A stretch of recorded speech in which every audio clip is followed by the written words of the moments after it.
অসম চৰকাৰে আমি অসমীয়া মাধ্যমৰ বিদ্যালয়সমূহ নতুনকৈ নিৰ্মাণ কৰাৰ এটা কৰ্মসূচী হাতত লৈছিলোঁ আৰু বৰ্তমানলৈকে আমি 500খন স্কুল প্ৰায় 9 কোটি 10 কোটি কোনোবাত 11 কোটি কোনোবাত 7 কোটি লোকেশ্যন চাই পেলাই বা মাটি কিমান আছে মাটি কালি কিমান আছে তাৰ ওপৰত নিৰ্ভৰ কৰি আমি অনুদান আগবঢ়াই আহিছোঁ।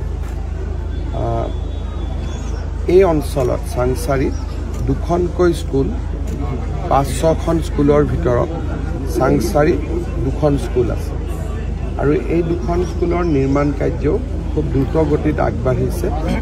জানুৱাৰী মাহত আমি এই 2খন স্কুলৰ নিৰ্মাণ শেষ কৰি তাক আজি মই শিক্ষামন্ত্ৰী ৰণোজ পেগুৰ সৈতে মন্ত্ৰী অশোক সিংহালো আছে আমি চাব আহিছিলোঁ আৰু এবাৰ চাই গ'লোঁ যাতে আমি স্কুল 2খন জানুৱাৰী মাহত শেষ কৰিব পাৰোঁ। এই কাৰ্যসূচীৰ অধীনত আমি টোটেল 500 স্কুল বনাই আছোঁ।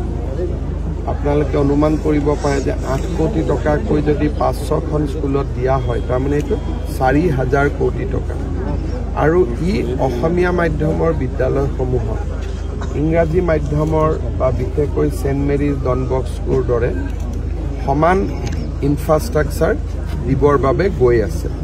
মই ভাবোঁ যে এই ধৰণৰ সুবিধা পালে আমাৰ বিদ্যায়তনিক পৰিৱেশো বহুখিনি উন্নত হ'ব।